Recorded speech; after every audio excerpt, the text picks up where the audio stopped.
الحمد لله الذي بنعمته تتم الصالحات والصلاة والسلام على سيد السادات وعلى آله وأصحابه أهل الفضائل والكرامات.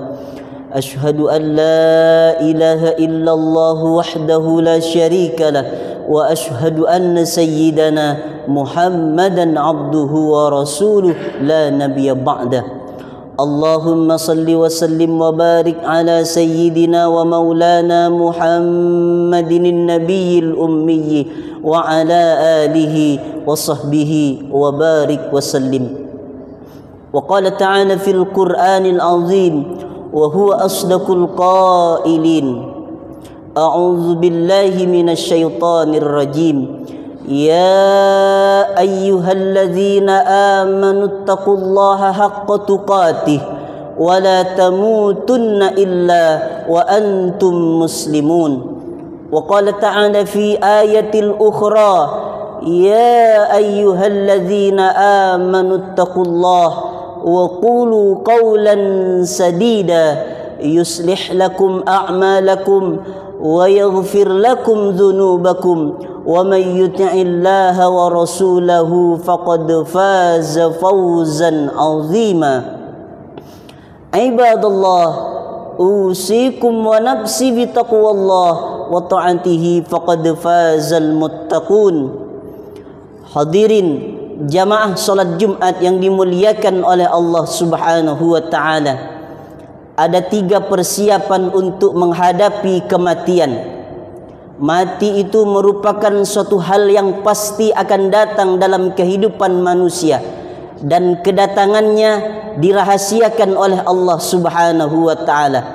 Oleh karena itu mati merupakan yang rahasia, maka kita mesti mempersiapkan setidaknya 3 persiapan yang akan khatib sampaikan di siang Jumat yang dimuliakan oleh Allah Subhanahu wa taala ini. Persiapan yang pertama yang harus dipersiapkan oleh seorang yang beriman kepada Allah untuk menghadapi kematian, banyak-banyak mengerjakan amal soleh.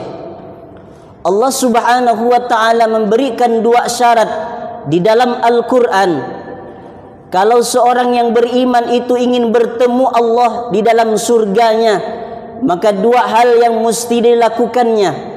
Maka orang yang beriman itu harus mempersiapkan amal solehnya dan meninggalkan sesuatu yang melakukan perbuatan syirik, menyekutukan Allah Subhanahu wa taala. Allah Subhanahu wa taala menyatakan dalam firman-Nya dalam Al-Quran surat Al-Kahfi ayat 110, orang-orang yang ingin bertemu dengan Allah Subhanahu wa taala, barang siapa orang yang ingin ketemu dengan Allah Subhanahu wa taala, di dalam Al-Quran surat Al-Kahfi ayat 110, maka hendaklah orang itu mengharapkan pertemuannya dengan Allah dengan memperbanyak amal soleh di hadapan Allah Subhanahu wa taala, dan janganlah mempersekutukan ibadahnya kepada selain Allah kepada siapapun. Maka ayat di atas menjelaskan ketika orang yang beriman kepada Allah mengerjakan perbuatan-perbuatan baik, maka perbuatan-perbuatan baik itu harus steril, harus jauh dari sifat riya, dari sifat pamer, supaya mendapatkan ridho Allah Subhanahu wa taala. Maka dalam amal soleh ini, menurut Syekh Muaz yang dikutip dalam pendapat Imam Al-Baghawi dalam kitab tafsirnya, amal soleh itu adalah perbuatan-perbuatan yang baik yang tidak terlepas dari 4 komponen-komponen yang mesti dilaksanakan oleh orang yang beramal soleh. Yang pertama, orang itu harus punya ilmu. Yang kedua, harus ada niat.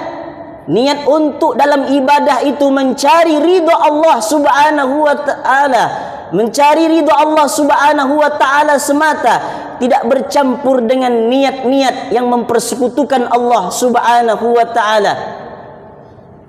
Kemudian tanamkan kesabaran. Yang keempat, tanamkan keikhlasan. Ini adalah 4 komponen-komponen yang mesti dilaksanakan oleh orang-orang yang beramal soleh. Beramal soleh harus punya ilmu, harus dengan niat. Innamal a'malu bin niat. Segala sesuatu itu tergantung pada niatnya. Dan harus sabar kita dalam melaksanakan amal soleh di hadapan Allah.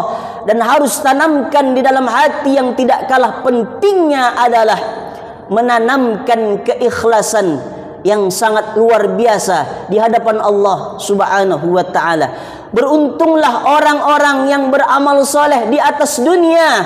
Masih sempat dia mendengarkan khutbah Jumat, masih sempat ringan kakinya melangkah ke masjid untuk menunaikan perintah Allah salat Jumat, masih sempat datang dalam kajian-kajian ilmu agama, majlis-majlis Rasulullah sallallahu alaihi wasallam.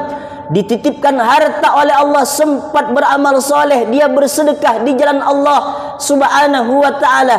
Dititipkan nikmat sehat, dibawanya sehat itu dalam taat kepada Allah Subhanahu wa ta'ala.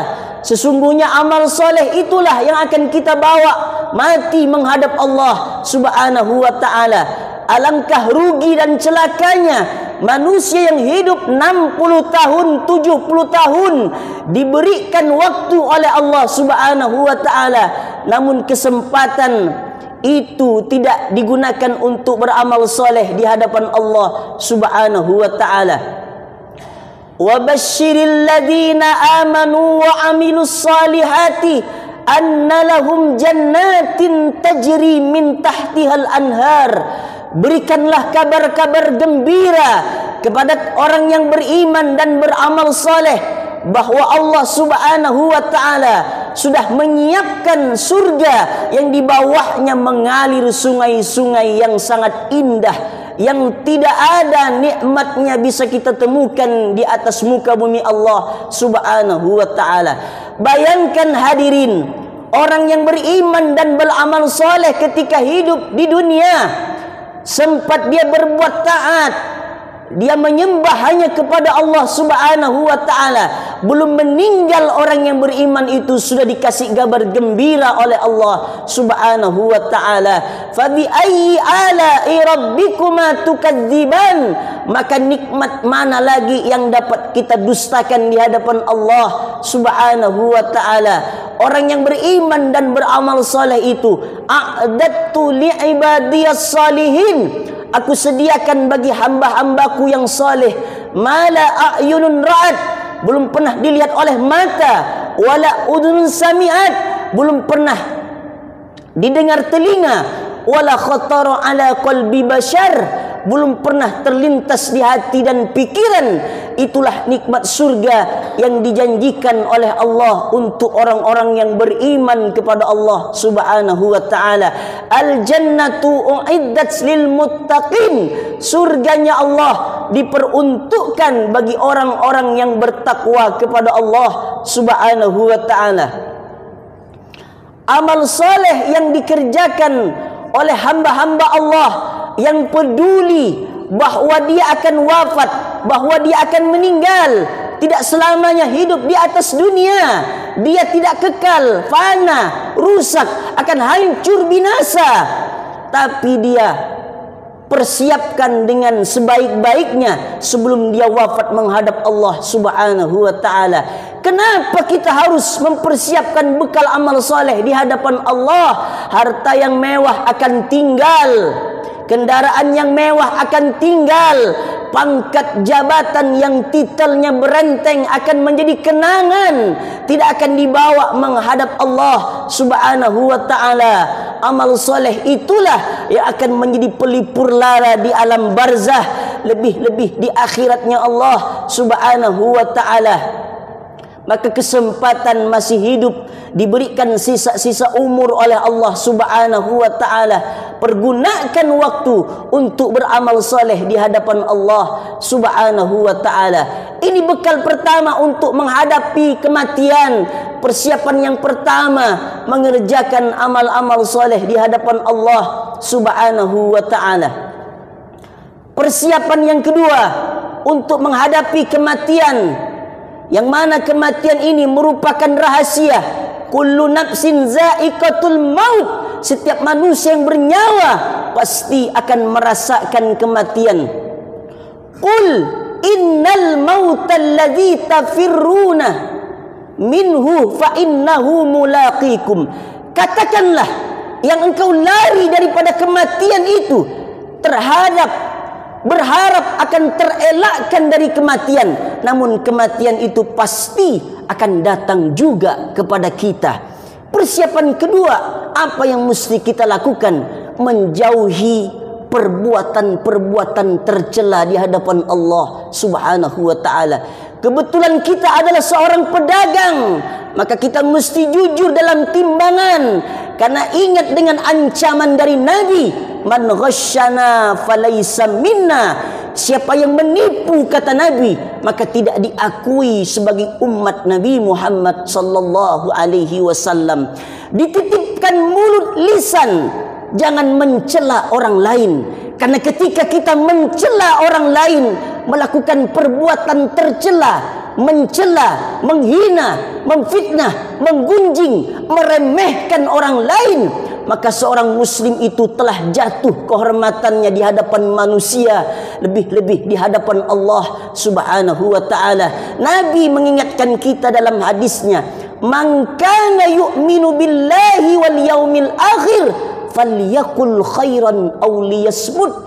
Barang siapa orang yang beriman kepada Allah, percaya bahwa dia akan dihisab, percaya ada kiamat, percaya ada siratal mustaqim, percaya ada yaumul hisab, yaumul mizan, maka dia berkata-kata yang baik. Tak sanggup dia berkata-kata yang baik, lebih baik diam saja. Jauhi perbuatan tercela, perbuatan yang dapat merugikan orang lain, perbuatan yang dapat mengundang murka Allah, jauh daripada ridha Allah Subhanahu wa taala. Manusia yang dititipkan lisan oleh Allah Subhanahu wa taala, ketika dia mencela saudaranya, berbuat yang tercela, maka dia termasuk orang yang muflis. Atadrunal muflis? Tahukah kamu, kata Nabi, orang-orang nanti yang bangkrut di hari kiamat, yaitu orang-orang yang rajin salat, rajin puasa, rajin bersedekah, tapi kata-katanya kasar, kata-katanya suka mencela orang lain, kata-katanya suka meremehkan, menyakitkan hati orang lain, maka dia akan menjadi orang yang muflis, bangkrut nanti di hadapan Allah Subhanahu wa taala. Orang mukmin yang beriman kepada Allah Subhanahu wa taala, selain ibadahnya bagus di hadapan Allah, hablum minallahnya luar biasa, seharusnya hablum minan nas juga harus terjaga dengan baik, karena baiknya seseorang tergantung akhlaknya ketika hidup di atas muka bumi Allah Subhanahu wa taala. Apa kata Nabi sallallahu alaihi wasallam? Akmalul mu'minina imanan ahsanuhum khuluqah. Manusia yang paling sempurna keimanannya di hadapan Allah Subhanahu wa taala adalah manusia yang paling baik akhlaknya. Akhlak harus kita jaga, jauhi diri dari perbuatan tercela. Kalau mau menulis, menulislah yang baik-baik. Kalau mau melihat, melihatlah yang baik-baik. Kalau mau mendengar, mendengarlah yang baik-baik. Kalau mau melangkah, melangkahlah yang baik-baik. Orang beriman tidak akan mungkin bosan untuk berbuat yang baik-baik. Dia akan istiqomah, berusaha untuk menjauhi perbuatan-perbuatan tercela, karena perbuatan-perbuatan itu dapat merugikan seorang hamba nanti di hadapan Allah Subhanahu wa taala. Ini persiapan yang kedua untuk menghadapi kematian, menjauhi perbuatan-perbuatan tercela. Persiapan yang ketiga yang harus kita lakukan sebagai orang mukmin yang beriman, yang percaya bahwa kita akan mati, bahwa kita akan wafat menghadap Allah, bersegera bertaubat kepada Allah. Taubatlah kita dalam sehari-hari. Taubatlah kita sehari-hari. Setiap hari kita bertaubat kepada Allah. Jangan tunda kita taubat kepada Allah. Mati tak menunggu engkau bertaubat. Mati tak menunggu engkau sakit. Mati tak menunggu engkau tua. Mati itu merupakan hal yang pasti. Dia akan datang kepada raja, rakyat jelata. Miskinkah dia? Kayakah dia? Kecilkah dia? Tuakah dia? Mati akan merenggut nyawa seseorang. Maka kita bersegera bertaubat kepada Allah Subhanahu wa ta'ala. Tiap hari kita harus bertaubat kepada Allah. Bisa bertaubat istighfar astaghfirullahaladzim 3 kali sehari, alhamdulillah. Bisa 100 kali dalam sehari, alhamdulillah. Apa pesan Nabi dalam hadisnya?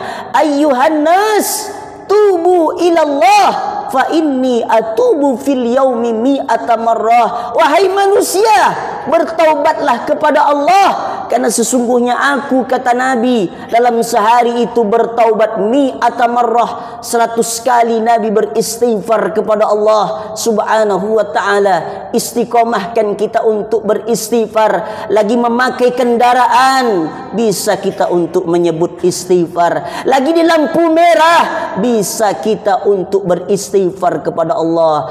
Tidak dalam keadaan berwudu, juga kita bisa untuk beristighfar kepada Allah Subhanahu wa ta'ala. Menyegerakan untuk bertaubat. Maka bersih orang itu terhadap dosa-dosa. Dihapuskan dosa-dosanya oleh Allah Subhanahu wa ta'ala. Apa pesan Nabi sallallahu alaihi wasallam dalam sabdanya? At-taibu minadz dzambi kamalla dzambalahu. Orang-orang yang bertaubat itu, kata Nabi, seperti orang-orang yang tak punya dosa. Padahal dia berdosa. Padahal dia melakukan maksiat. Padahal dia melakukan perbuatan yang dilarang oleh Allah. Tapi dia bertaubat, berjanji tidak akan melakukan perbuatan-perbuatan yang sama. Meninggalkan yang jahat-jahat dan mengganti dengan perbuatan-perbuatan yang baik. Diapresiasi oleh Allah Subhanahu wa ta'ala dengan taubatnya itu. Maka Allah itu cinta dengan orang-orang yang bertaubat, yang mengakui kesalahannya. Allah lebih mencintai para pelaku maksiat yang bertaubat kepada Allah daripada orang-orang yang soleh, rajin ibadah, tapi sudah merasa layak untuk masuk dalam surganya Allah Subhanahu wa ta'ala. Jangan anggap remeh istighfar di hadapan Allah Subhanahu wa ta'ala. Jangan menganggap remeh kalimat-kalimat istighfar. Itulah cara kita untuk meraih surganya Allah Subhanahu wa ta'ala. Dosa banyak, perbuatan-perbuatan jahat banyak, tapi ampunan Allah, rahmat Allah jauh lebih besar, jauh lebih banyak daripada perbuatan-perbuatan dosa yang dilakukan oleh hamba-hamba Allah Subhanahu wa ta'ala. Bukankah Allah akan memasukkan orang itu bukan karena ibadahnya, bukan karena dia rajin salat, bukan karena dia rajin sedekah, tapi orang yang masuk surga itu dia karena rahmat Allah Subhanahu wa ta'ala. Bisa kita memandang sebelah mata pelaku maksiat. Hei manusia, kau pelaku maksiat, banyak dosamu, neraka jahanam engkau. Pasti engkau akan masuk neraka jahanam. Siapa kita? Siapa kita bisa memponis manusia demikian? Illa ayyataghammadani Allahu birahmatih. Orang yang masuk surga itu melainkan hanya karena rahmat Allah yang sangat luas, yang sangat luar biasa. Maka kita bersegera bertaubat kepada Allah Subhanahu wa ta'ala. Sementara mati menjadi rahasia di hadapan Allah. Kita mudah-mudahan dengan istighfar itu bersih segala amal perbuatan kita di hadapan Allah Subhanahu wa ta'ala. Barakallahu li wa lakum fil Qur'anil azim wa nafa'ani wa iyyakum bima fihi minal ayati wadh-dhikril hakim wa taqabbala minni wa minkum tilawatahu innahu huwal ghafurur rahim.